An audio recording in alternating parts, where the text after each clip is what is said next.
திருவண்ணாமலை அண்ணாமலையார் கோவிலில் சுவாமி தரிசனம் செய்யவும் கிரிவலம் வரவும் பௌர்ணமி தோறும் லட்சக்கணக்கான பக்தர்கள் தமிழகம் முழுவதும் இருந்து வருகை தருவது வழக்கம்.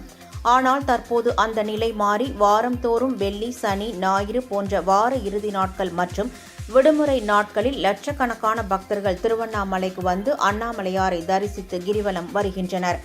இந்நிலையில் நவராத்திரி விழாவை தொடர்ந்து சரஸ்வதி பூஜை, ஆயுத பூஜை, விஜயதசமி, காந்தி ஜெயந்தி, சனி, ஞாயிறு உள்ளிட்ட தொடர் விடுமுறைகள் காரணமாக திருவண்ணாமலை அண்ணாமலையார் கோவிலுக்கு சுவாமி தரிசனம் செய்ய வரும் பக்தர்களின் எண்ணிக்கை கணிசமாக அதிகரித்துள்ளது.